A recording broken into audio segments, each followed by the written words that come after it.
Chittagong women chamber of কমার্সের উদ্যোগে নগরীর পলকগ্রাউন্ড মাঠে বসতে যাচ্ছে মাসব্যাপী আন্তর্জাতিক বাণিজ্য মেলা।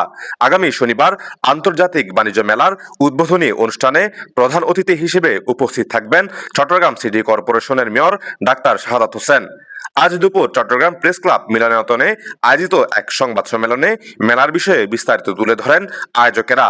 এই সময় বক্তারা বলেন, ক্ষুদ্র ও মাঝারি শিল্প বিশ্ব অর্থনীতির মেরুদণ্ড। বাংলাদেশের বিপুল জনশক্তিকে সম্পদে রূপান্তর এবং অর্থনৈতিক স্থিতিশীলতা ধরে রাখতে এই খাতের বিকল্প নেই। 2002 সাল থেকে পলগ্রাউন্ড মাঠে শুরু হওয়া এই মেলা এখন একটি আন্তর্জাতিক প্ল্যাটফর্মে পরিণত হয়েছে। আয়োজকদের ভাষ্য, এই আয়োজনের মাধ্যমে দেশীয় উদ্যোক্তারা শুধু টিকে থাকা নয়, বরং বিশ্ববাজারে প্রতিযোগিতামূলক অবস্থান তৈরি করার সক্ষমতাও দেখাতে চান।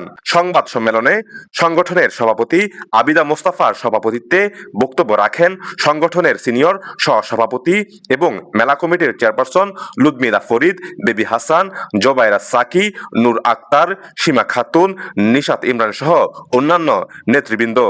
মেলায় দেশীয় প্রতিষ্ঠানের পাশাপাশি পাকিস্তান, থাইল্যান্ড, ভারত ও চীনের উদ্যোক্তারাও অংশ নেবেন বলে জানানো হয়েছে।